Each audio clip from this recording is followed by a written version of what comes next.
Hello and welcome to the Rosh HaShana and Nitzavim edition of the short Vort. So in Parshas Nitzavim, Perek Lam Pasuk Dalet, we had the Pasuk, Ki karov elecha hadavar ma'od, for the thing is very close to you, baficha uvevavacha lasoscha, in your mouth and in your heart to do.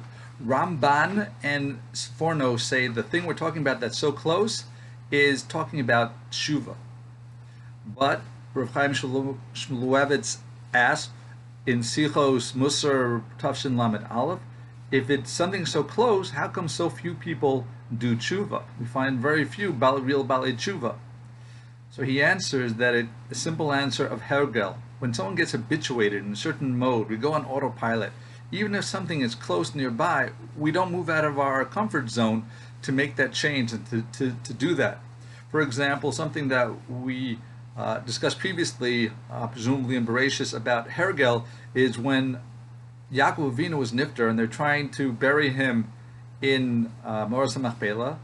Esav was objecting, saying, "This is my place, I'm the Bechor." The Shvatim were saying, "No, you sold the Bechor, so you don't get it."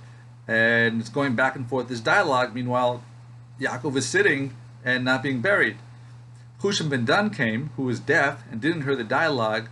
All of a sudden, he said, "What? How could this be? We were just leaving my grandfather in Bizayon," so he killed Esav. He chopped off his head.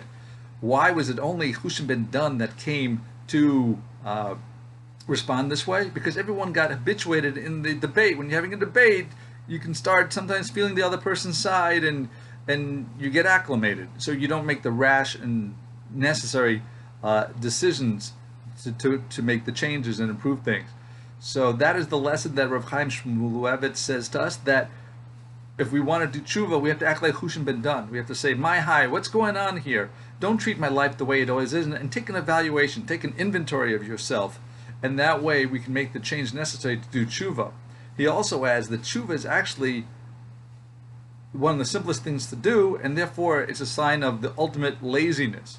Shlomo Melech talks about seven different levels of lazy, but here all you need to do tshuva is move your mouth, baficha. It's something that uvavavcha, and in your heart. You don't have to you speak or even think hirurei tshuva, and you can do repentance. And how do we know that? We see that by, if someone says to a woman, I am married to you, I'm a kaddish you, on condition that I'm a tzaddik gamor, even if he wasn't, even if he was a rasha. We say that it works because maybe he had hirur tshuva, maybe he had thoughts of tshuva, and that hirur is enough. So how lazy it not to do tshuva when all we have to do is think about it. So let's take advantage of that opportunity. There's another classic question that is, why is Yom Kippur the day we're going through all the list of the sins and then we get the final repentance, Day of Atonement? Shouldn't that be before Rosh HaShana, and Rosh HaShana should come afterwards? So an answer I heard from R Moshe Schwerd, who brought down R Aharon Kotler, is he's explained that the tshuva of Rosh HaShana is different than the other days, 8 days of the Aseret Shemei Teshuvah. It's a tshuva about where we're planning the future. We're changing ourselves on that day. We don't say, "This is the al-chet, this is the sin I did." We don't mention any of the sins we did in the past year. It's all about changing ourselves so that we should be a proper receptacle to be able to do Teshuvah Gamor for the rest of it. The best way to listen to this, it's September 1st, Chaf Aleph Elul, on Torah Anytime, to get the full detail.